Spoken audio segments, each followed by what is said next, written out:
professor Ulisses Pessoa. O professor é mestre em Direito. Ele atua na área de Direito Penal e Processual Penal.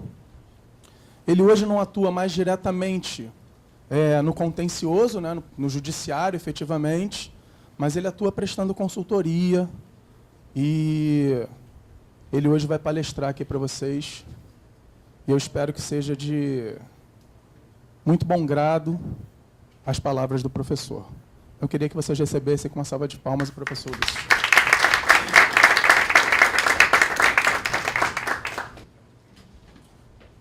Boa noite, pessoal. Tudo bem? De pronto, eu já queria dizer que é um prazer estar aqui na Signorelli, nessa casa. É um privilégio estar participando desta aula magna, essa aula que abre o semestre, e dizer que é um privilégio e uma honra poder estar aqui para falar um pouco de direito, falar um pouco de pensamento jurídico contemporâneo, porque esse vai ser o teor da nossa palestra, e falar sobre a nova criminalidade. O professor Vinícius, ele me apresentou, eu sou mestre em Direito, sou consultor, atuo também na prática como advogado, mas um nicho diferenciado, que é o nicho da consultoria. Já advoguei muito naquela parte inicial, mas hoje mais a consultoria, e também dou aula voltado para direito penal econômico, direito penal tradicional, que nós aprendemos na graduação mesmo. Direito penal econômico nós não vemos muito na graduação, só quando nós analisamos leis penais especiais. Aí nós trabalhamos, por exemplo, crimes contra o sistema financeiro, quando nós tratamos de lavagem de dinheiro, crimes contra a ordem tributária. Então, nós trabalhamos um pouquinho, mas não de forma profunda, é mais de forma superficial, trazendo para o aluno da graduação esse novo nicho do direito, esse novo nicho do direito penal. Porque o direito penal, ele é um ramo do direito, como vocês sabem, mas dentro do próprio direito penal, você consegue trabalhar, por exemplo, um outro ramo, direito penal econômico. E aí, a partir disso, nós trabalhamos, por exemplo, compliance, como um novo nicho também dentro do direito penal.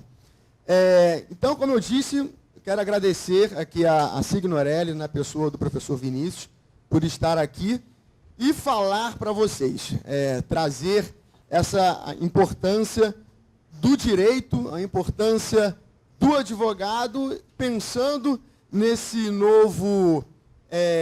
nova visão do direito na prática e trazendo um pouco de objetivação para o direito penal. Então, o tema da nossa palestra é exatamente esse: o pensamento jurídico contemporâneo e a nova criminalidade, desafios da sociedade globalizada.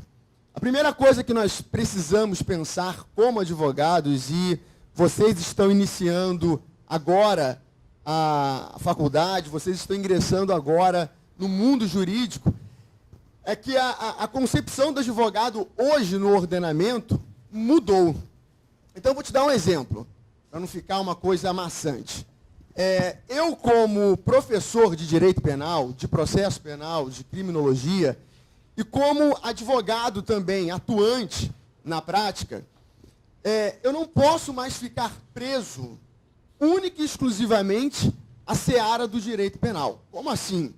Eu não tenho que estudar mais o Código Penal, a parte geral, a parte especial.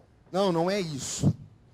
O pensamento jurídico contemporâneo hoje, o advogado hoje, ele precisa pensar além do direito. E aí eu vou trazer à baila, e olhando aqui para a área que eu atuo, o direito penal. Hoje eu costumo dizer o seguinte para os meus alunos: você não consegue libertar ninguém, nenhum criminoso ou acusado ou réu, dentro daquela temática ali do processo penal, somente com o direito penal, olhando para o Código Penal, propriamente dito, e somente para o Código de Processo Penal. Por quê? Porque nós temos que ir além do direito. Como assim, professor? Como é que eu tenho que ir além do direito? Hoje nós precisamos trabalhar o direito como um todo de forma transdisciplinar. O que é trabalhar o direito de forma transdisciplinar? É olhar o direito juntamente com as outras ciências. Então, por exemplo, se eu trabalho o direito penal, quando eu vou trabalhar a questão do acusado e depois, quando ele entra no processo, o réu, e se eu quero libertá-lo, se eu pretendo libertá-lo, se eu quero ir além, pensando através dessa seara contemporânea, eu tenho que olhar não só para o direito penal, mas eu tenho que olhar para a sociologia, para a filosofia, criminologia, antropologia e até teologia. Eu costumo brincar com os meus alunos e dizer que no tribunal do júri, o conselho de sentença, com os 7 jurados que estão ali, analisando o caso, analisando o julgamento, eles estão ali e são leigos. Eles não conhecem profundamente o direito. Então você precisa ir além do direito penal, olhando todas essas ciências, para você tentar libertar aquele seu cliente. E já que eu vejo isso, professor, a Signorelli tem essa preocupação para com você que está chegando, para com você que pensou em estudar direito aqui, e no início da faculdade nós temos as matérias relacionadas à introdução ao direito. Você tem filosofia do direito, você tem sociologia jurídica. E eu vejo muito isso com os meus alunos, o seguinte, que lá no início, quando não tem ainda direito penal, o aluno pensa assim, eu estou doido que acabe logo o primeiro período, que acabe logo o segundo período, e eu já vá ao encontro do direito penal, porque eu quero olhar direito penal. Hoje, o grande advogado, o advogado que está atuando na área, amanhã você, como professor, hoje você está começando uma faculdade, mas amanhã você está terminando, e no decorrer da faculdade você vai ter vários projetos. Você precisa dessas ciências para você poder desenvolver bem o direito penal. Amanhã, você como delegado, na presidência do inquérito administrativo, do inquérito policial, que é esse procedimento administrativo, você precisa ter essa visão além do direito. Amanhã, você como promotor ou como juiz, da mesma forma. Eu costumo dizer que existem promotores hoje, procuradores da República, tão fantásticos, que pedem, às vezes, a absolvição daqueles que eles estão acusando. Por quê? Porque eles estão indo além do direito. Então, essa é a grande importância hoje para você pensar o direito.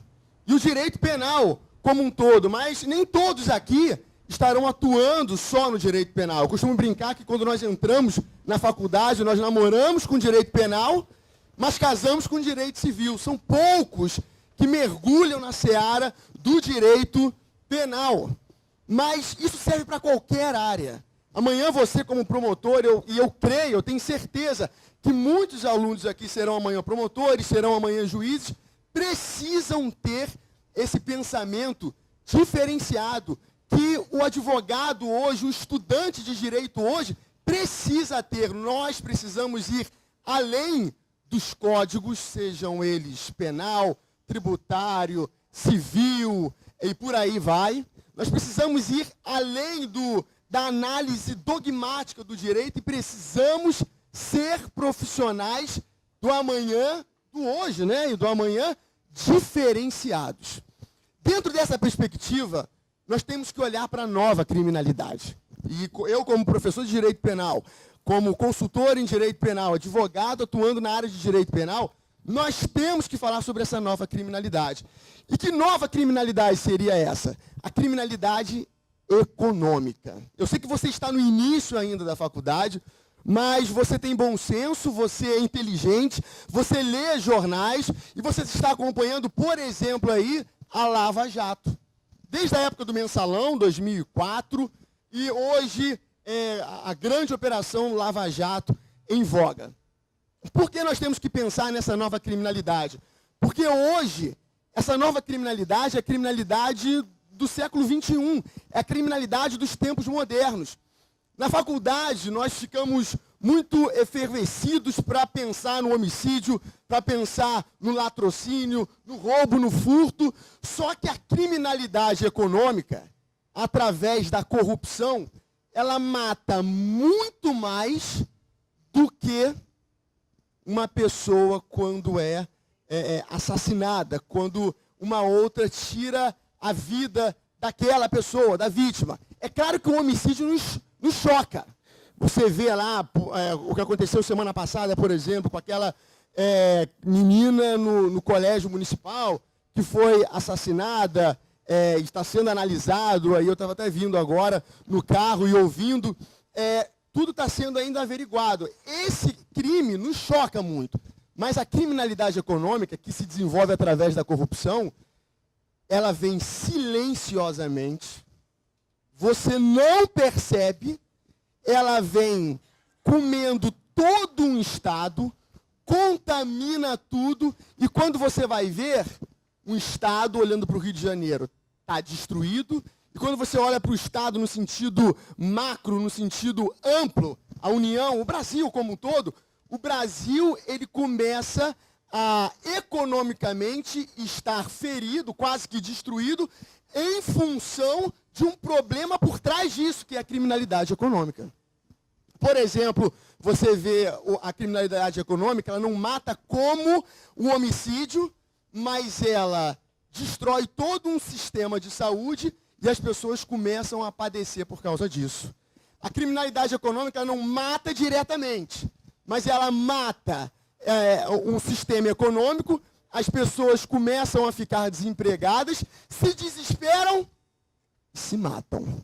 Essa é a nova criminalidade hoje. E essa criminalidade hoje, ela surgiu já de um tempo bem distante, mas no nosso ordenamento ela começa a explodir e isso começa a ser chamado a atenção em função da Lava Jato. E tudo isso, toda essa criminalidade econômica, ela começa a se fomentar, a se desenvolver em função do nosso mundo globalizado. Como assim mundo globalizado? O nosso mundo hoje, ele é interligado. O que acontece, por exemplo, na China, você fica sabendo aqui ao mesmo tempo através das redes sociais. É a sociedade da informação. Se você fizermos um paralelo com a queda da Bolsa de Valores de Nova York em 1929, o grande crash, quando isso aconteceu lá, é claro que reverberou, refletiu em vários lugares do mundo. Só que não era como hoje. Hoje, por exemplo, em 2008, salvo engano, quando teve aquela grande bolha lá nos Estados Unidos, do mercado imobiliário, que arrebentou com os Estados Unidos, afetou, para você ter uma ideia, todo o planeta. O Lula até brincava conosco aqui, dizendo que só chegou uma marolinha, não sei se vocês lembram, mas em função daquilo arrebentou com tudo. Por quê? Porque nós vivemos nesse mundo globalizado, interligado, sociedade da informação. Você tem acesso a tudo, nós temos acesso a tudo, internet, redes sociais, Facebook, Instagram, Twitter, tudo na palma da sua mão. Por exemplo, o que aconteceu agora recentemente, a Operação Carne Fraca, que todo mundo ficou sabendo, agora parece que o governo está conseguindo a manutenção desse problema. Em função da carne fraca, tivemos aquele problema, nós começamos a ter uma dificuldade exorbitante com as exportações. Por quê? Sociedade da informação, todo mundo sabendo rápido das coisas, todo mundo sabendo rápido do que está acontecendo aqui no Brasil, sociedade da informação, mundo globalizado, todo mundo com acesso rápido, a nossa economia começou a perder muito dinheiro em função disso. O mundo hoje ele é líquido. O professor Zygmunt Bauman já falava isso. Tudo hoje é relativo, porque é mundo globalizado. Hoje você diz que tem mais de 4 mil amigos nas redes sociais, só que você não vê ninguém. Você só fala através das redes sociais. Em outras palavras, o professor Zygmunt Bauman fala naquele livro Modernidade Líquida, que todo mundo tem, entre aspas, vários amigos, mas vivem nos seus casulos privados, ou seja, sempre individuais. O mundo globalizado ele é tão drástico que hoje, em função das redes sociais, relacionamentos estão sendo quebrados. Em outros tempos, quando marido e mulher, e hoje essa percepção de família tem mudado, e o direito está mostrando isso, seja um casal homem-mulher, casal mulher-mulher, casal homem-homem, porque a nossa sociedade ela é dinâmica e o direito também é dinâmico, tem que caminhar com isso. Em função desse mundo globalizado, as pessoas hoje começam a relativizar os seus relacionamentos. O cônjuge começa a olhar para a foto da outra pessoa e começa a fragilizar o seu relacionamento. Daqui a pouco acontecem os divórcios. Mundo globalizado. As amizades hoje estão relativas. Mundo globalizado, sociedade globalizada. As pessoas são mais individuais hoje. Como é que pode o mundo globalizado acessa a informação e as pessoas individualizadas, mais ainda em pleno século XXI? Essa é a realidade hoje. Sociedade globalizada. Eu tenho o WhatsApp, porque todo mundo tem que ter, eu trabalho com isso, grupos de estudo, nós temos que ter, nós não podemos fugir dessa tecnologia. Mas eu sempre tento, por exemplo, dar parabéns para as pessoas através do telefone. Eu gosto de ligar, fulano, parabéns para o seu dia, ao invés de mandar o WhatsApp. E aí eu fui surpreendido, meu aniversário foi dia 2 de fevereiro, eu fui surpreendido pela minha própria mãe, que ao invés de me ligar e me dizer parabéns, ela me mandou no WhatsApp, parabéns meu filho, coração e beijinho. Na mesma hora eu liguei para ela e falei, mãe, não é possível, você tem 60 anos e esqueceu que tem que ligar e falar parabéns? Esse é um mundo globalizado. É um mundo que nós vivemos hoje. E você como advogado amanhã, você como promotor amanhã, você como defensor, delegado, juiz amanhã, você tem que estar antenado a tudo isso. Você tem que pegar o direito, essa cadeira tradicional, e trazê-la, trabalhá-la com essas informações que nós estamos vendo. Dentro desse mundo globalizado, o professor Ulrich Beck, ele fala o seguinte, que nós acabamos vivendo numa sociedade de risco. Por que sociedade de risco? A globalização é muito boa, a sociedade da informação é maravilhosa, você tem acesso a tudo, o Google é o nosso maior professor, o nosso maior médico. Eu costumo dizer que eu passei mal semana passada e comi um joelho, não deveria comer, comecei a passar muito mal. E não tem tempo, é erradíssimo, né? Mundo globalizado, não tem tempo de ir ao médico, terrível. Nós temos que ter tempo para nós mesmos, por isso, sociedade de risco. E aí, eu, sem tempo, fui para o Google. O que eu tenho que fazer numa possível infecção intestinal e evacuando muito? Eu compro um Floratil, que ele vai reconstruir a flora intestinal, aprendi tudo isso semana passada.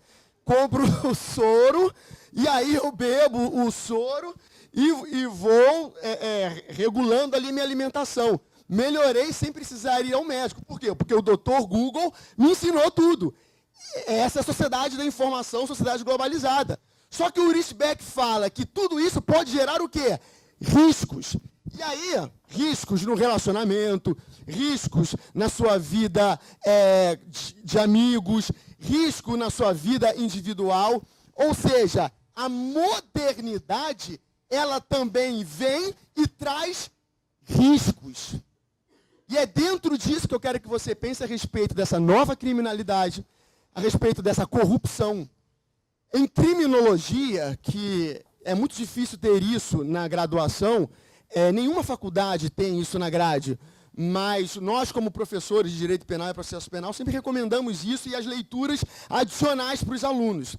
Em criminologia, que é uma ciência à parte, é uma ciência que estuda o delito, o crime como um todo, o criminoso, a vítima e o controle social. O controle social seria a sociedade, né?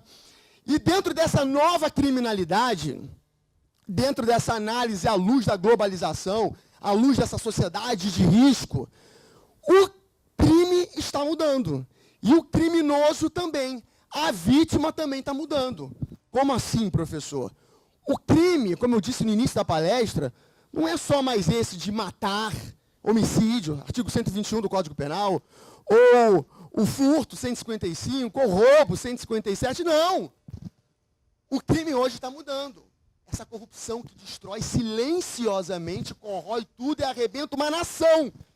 E a reboque, por reflexo disso, arrebenta você, arrebenta a mim. Arrebenta você porque às vezes não consegue um emprego, a sociedade, né? Você é uma forma aqui de falar. Arrebenta todos nós. O criminoso também vai mudando. Porque o criminoso não é mais aquele maltrapilho, mas é aquele engravatado, bem arrumado, de notório saber e muito reconhecido na sociedade. Exemplo, Sérgio Cabral. Exemplo, Eike Batista e todos os outros grandões, grandes autoridades. Quem falava isso era um autor sociólogo, não era juiz da área jurídica, não era advogado. Era o Edwin Sutherland, ele fala isso na teoria da associação diferencial. Vocês já ouviram falar em crimes do colarinho branco? White collar crime? Exatamente isso. Pessoas que nasceram em berços de ouro, pessoas que tiveram tudo, estudaram em várias escolas importantíssimas, estudaram em universidades maravilhosas, tinham tudo, mas como produto do meio, aprenderam a delinquir. Por isso que dentro dessa análise da nova criminalidade, esse criminoso também está mudando. Ele não é mais aquele maltrapilho, como nós falamos. Ele não é mais aquele que vive na comunidade, como o direito penal tradicional fala. Ele não é. O Heleno Fragoso tem uma frase, Heleno, que já faleceu, foi um dos maiores penalistas desse Brasil, foi professor aqui no Rio de Janeiro. Ele dizia que, dentro dessa análise de desigualdade, o direito penal era o direito do pobre, do preto e daquele menos favorecido. Ele falava isso. Até acredito que sim, continue. Ele estava querendo mostrar que dentro da análise do direito penal havia um preconceito, e ainda há um preconceito. Nós temos que lutar contra isso. Só que hoje essa criminalidade está mudando. Não é mais o PPP que ele gostava de dizer, mas é o quê? Esse novo criminoso de status, de notório saber dentro da sociedade. E a vítima também mudou. A vítima não é o quê? Individual. A vítima é supra-individual, atende todo o quê? Uma coletividade. Aquele exemplo que nós demos. A corrupção vem, destrói tudo. Por exemplo, o estado do Rio de Janeiro. Você está acompanhando. Ninguém sabia, a corrupção estava agindo silenciosamente através das autoridades, Sérgio Cabral, por exemplo, e o estado do Rio de Janeiro quebrando, ao ponto de hoje nós temos um estado praticamente o quê? Falido, em função, é claro que de uma má gestão, mas em função dessa corrupção que vem e destrói tudo. E dentro dessa análise da nova criminalidade, como parar esse indivíduo? Como identificar esse indivíduo? Como é que o direito penal vai olhar para essa autoridade que está lá, o de colarinho branco, atrás de uma mesa, poderoso? Como é que o direito penal alcança esse indivíduo? Pensando nisso, em 1963, um autor anota, ouve, sinta-se provocado e depois pesquise. Eu vou deixar meu e-mail aqui, se você quiser enviar qualquer pergunta, você pode enviar para mim. Em 1963, um autor chamado Klaus Roxin, direito alemão, direito penal alemão.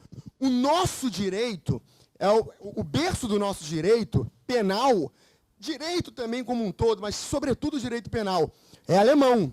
E um dos grandes expoentes é esse super doutrinador, professor Klaus Roxin. O professor Klaus Roxin, ele trabalhou uma teoria denominada teoria do domínio da organização.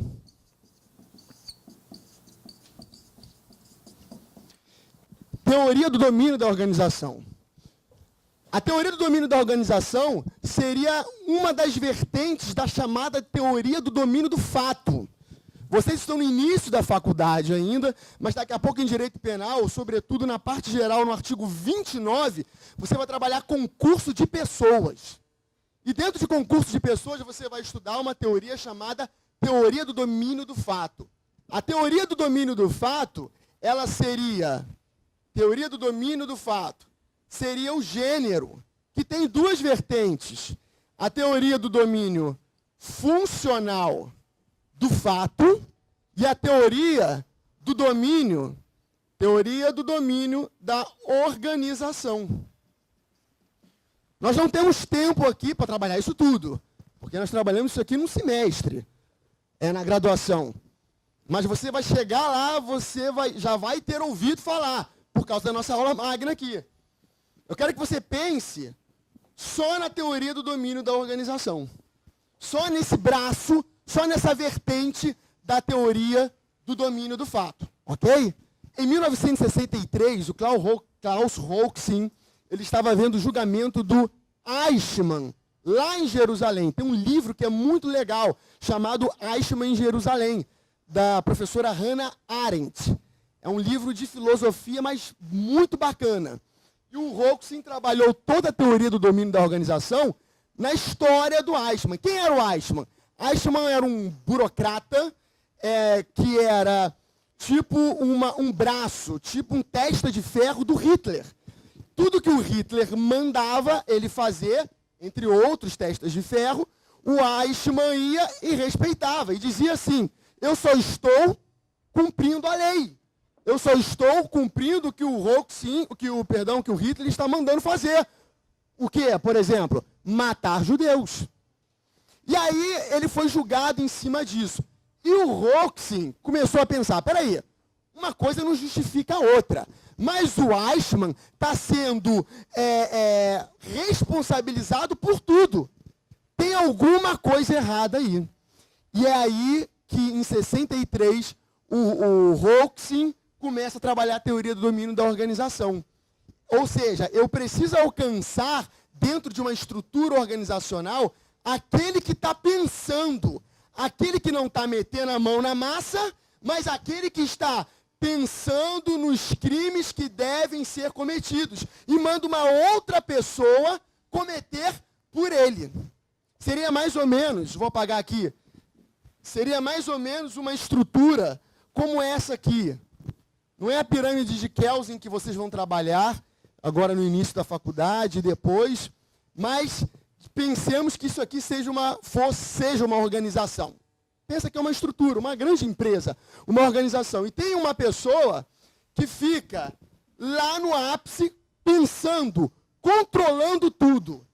E na parte inferior, pessoas que cometem determinados delitos, porque esse aqui está determinando, porque esse aqui está mandando.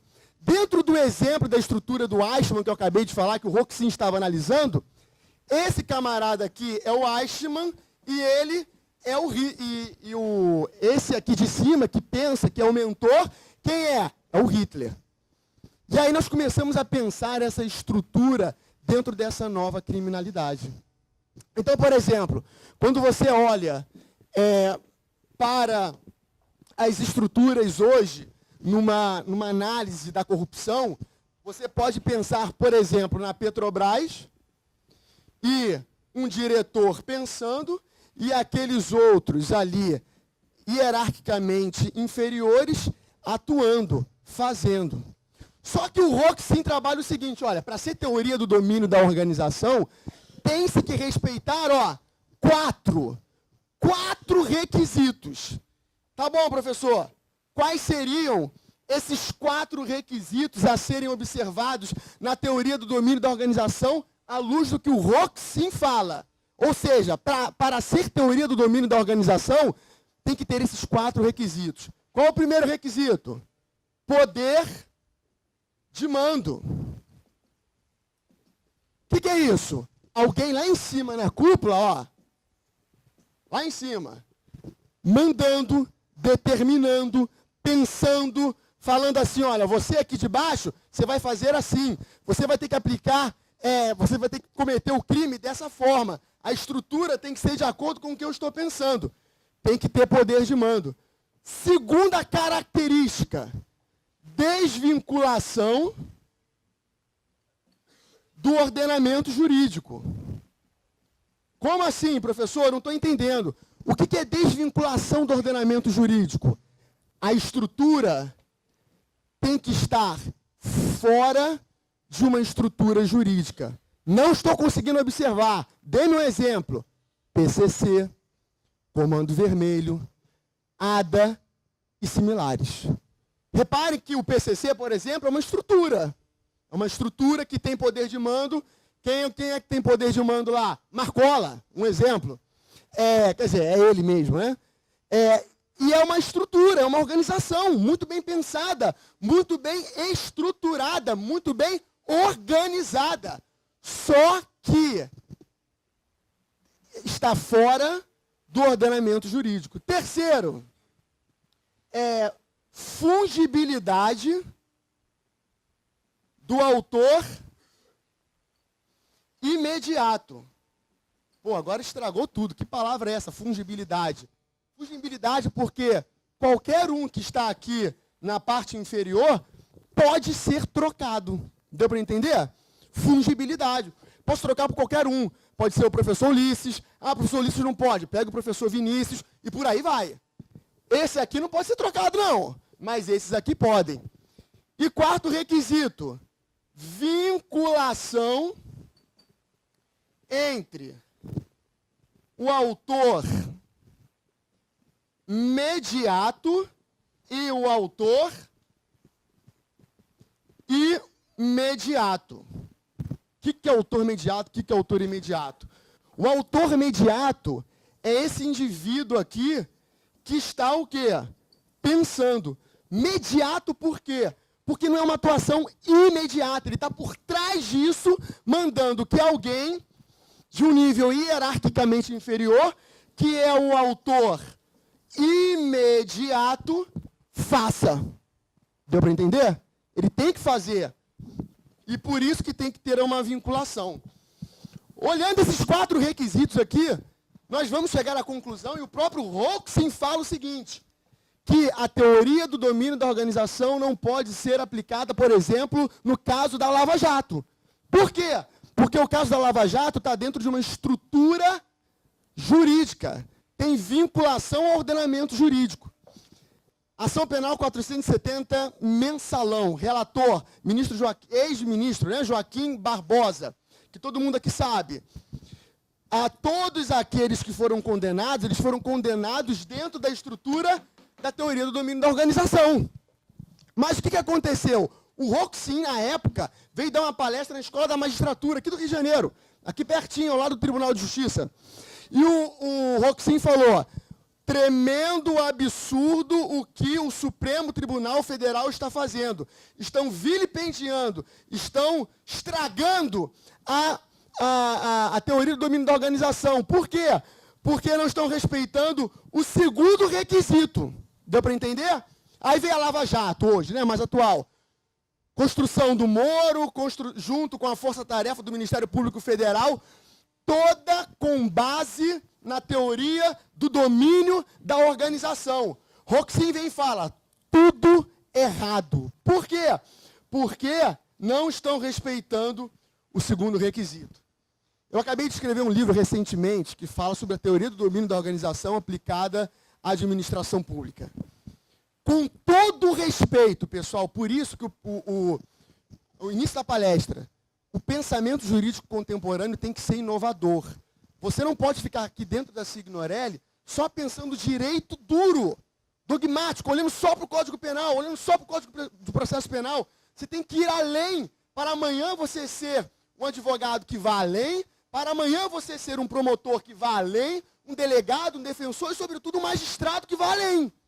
Não pode pensar só aquilo. É claro que você tem que pensar o Código Penal, é óbvio, não sou aqui louco de dizer que você não pode pensar só o Código Penal para o Código de Processo Penal. Não, você tem que pensar isso, mas ir além, de forma transdisciplinar, aquilo que nós falamos. Com todo respeito ao Roxing, ele desenvolveu essa teoria em 1963, olhando para o caso do Eichmann, sendo julgado lá em Jerusalém. E ele olhou para a sociedade alemã. Nós estamos na sociedade alemã? Fala com vontade. Não. Claro que não, somos brasileiros. A sociedade, a cultura, melhor dizendo, a cultura da sociedade brasileira é igual à da sociedade alemã? Claro que não. Logo, eu tenho que olhar para essa estrutura à luz da nossa sociedade hoje, século 21, 2017, nova criminalidade, novos delitos, novo criminoso, novas vítimas. Por quê? Porque a nossa sociedade está padecendo. Nós precisamos fazer algo. Logo, o que nós sugerimos? Eu sugeri no livro. Flexibilizar esse segundo requisito, ou deixá-lo, ou colocarmos mais um requisito olhando para a estrutura vinculada ao ordenamento jurídico. Deu para entender a teoria do domínio da organização? Eu sei que foi rápido, claro que foi rápido. Isso aqui é uma aula magna, isso aqui tem que ser trabalhado com mais detalhes. E aí, olhando para a nossa estrutura hoje, obrigado, professora. Olhando para a nossa estrutura hoje, da Lava Jato, nós temos, bem grande porque a Lava Jato tem vários braços, você está acompanhando isso. Nós estamos vendo atuações do white collar crime, crime de colarinho branco, desses grandes, notáveis autoridades públicas, dentro de uma estrutura não desvinculada do ordenamento jurídico, mas o quê? Vinculada.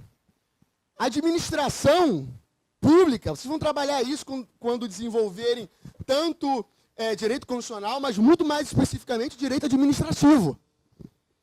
Então, tudo isso dentro de uma vinculação ao ordenamento jurídico, ou seja, tem alguém na cúpula que nós não sabemos quem é, está sendo investigado, que é o autor mediato, e muitos autores imediatos já estão sendo condenados com base nisso. Isso é pensar o direito penal à luz da globalização. Isso é pensar o direito penal contemporâneo. Isso é ir além do direito.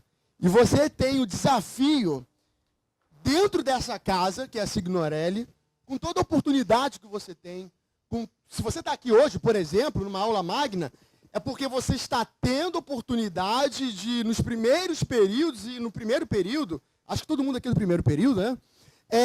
A ouvir sobre a teoria do domínio da organização. Por quê? Porque o professor Ulisses está aqui? Não, porque o seu coordenador, a coordenação da sua faculdade, teve a preocupação de trazer algo novo para você pensar, para você crescer. Então, aproveitem essa casa, aproveitem todas as oportunidades, porque hoje você está numa casa que se preocupa com você e quer que você vá além. E você indo além, você vai elevar o nome de todos aqui. Eu queria encerrar agora a palestra, porque eu já me excedi um pouco, falando de uma grande amiga minha. Eu posso falar o nome dela porque ela me autoriza, e ela é uma grande professora hoje. A Rita. A Rita, ela, se você olhar para a vida dela há um tempo atrás, você poderia pensar assim, a Rita não vai chegar a lugar nenhum. Por quê? Com todo respeito que eu vou dizer aqui, para você se atentar, porque a nossa sociedade é preconceituosa, e nós temos que falar esse tipo de coisa. E isso aqui é uma grande oportunidade. Você está dentro de uma faculdade. Você amanhã hoje já estará formando opiniões na sua casa. Poxa, mãe, pai, esposa, esposo. Eu aprendi uma coisa muito legal hoje na faculdade. Além do direito, eu aprendo também coisas da vida. A Rita era uma moradora de Nova Iguaçu e estudou no Brizolão. Brizolão. Todo mundo pensa assim, pô, quem estudou no Brizolão não vai ter futuro nenhum, né? A Rita, muito pobre e negra. Por que eu estou falando isso? Porque a sociedade é racista sim. E nós temos que, como pensadores do direito, nós temos que lutar contra esse tipo de coisa. A Rita não teve muitas oportunidades. Rita, para se sustentar, ela era empregada doméstica. Nada contra empregado doméstico. Mas olha de onde ela veio. A Rita melhorou um pouquinho, evoluiu, virou trocadora de ônibus. E sempre estudando, mas o pensamento em relação a uma faculdade estava longe, muito longe. E aí, para completar, ela casou. Mas casar é bom, né, gente? Casar é muito bom. Eu sou um defensor do casamento. Você pai agora. Mas aí o marido dela deu um chute nela. E ela estava grávida. Piorou a situação. De repente você está grávida aqui. Tomara que você não tenha sido chutada pelo seu marido. Mas você pode pensar assim, caramba, eu tenho filho, tá difícil, vou abandonar a faculdade. Não pense assim. E aí a Rita falou o seguinte, começou a pensar, qual a única solução para eu avançar na vida? Qual é? Estudar. É a única solução. E aí a Rita começou a estudar, não tinha base nenhuma, entrou na Cândido Mendes, lá no centro, para fazer comunicação social. Comunicação social. E ela começou lá, pediu pro Cândido Mendes, não o pai, né? Já faleceu. Ela conseguiu uma bolsa, porque não conseguia pagar, não gostava brabo. Estudando, conseguiu se formar. E aí ela falou assim, eu quero ser professora, quero fazer um mestrado. Por isso que eu estou aqui falando, ó, amanhã eu vou ser delegado, amanhã eu vou ser defensor, amanhã eu vou ser professor, grande advogado, promotor, juiz. É para você sonhar mesmo. E saber o seguinte, eu posso, tem que pensar assim. E aí ela fez processo seletivo lá para a PUC do Rio, conseguiu entrar no mestrado. Veio do Brizolão, hein, gente? Olha a vida dela. Não é história minha, não. Uma história verdadeira, verídica. Estudou, defendeu a dissertação dela, quero fazer doutorado. Vou entrar na UFRJ. Estudou, passou no processo seletivo para doutorado. Hoje, a Rita, aquela que estava lá, veio de Nova Iguaçu, estudou no Brizolão, passou por todas aquelas situações terríveis. Hoje ela está indo para a França fazer sanduíche. O que é o sanduíche? É uma parte do doutorado aqui no Brasil, outra parte lá fora. Ninguém dava nada por ela, talvez nem ela mesma acreditasse nela mesma. Mas uma hora ela buscou toda a força para ir ao alcance do sonho dela. Não sei qual é o teu sonho dentro dessa casa. Não sei qual é o teu sonho dentro da Signorelli. Mas você pode. Você tem que acreditar em você. Agora, momentos desafiadores na sua vida aparecerão. Aqui dentro mesmo. Em casa, que vão atrapalhar dentro do teu estudo, mas você não pode desistir. Então, você pode nem ter entendido muito a teoria do domínio da organização, por mais que eu tenha esmiuçado para você. O tempo muito rápido. Mas saia daqui pensando uma coisa. Eu posso, eu vou conseguir. Beleza, pessoal? Foi um prazer estar aqui com vocês, tá?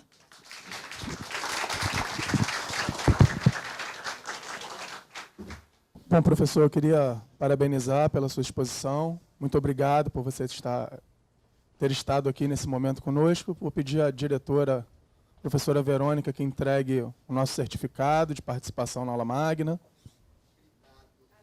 Olha para ele para a gente tirar uma.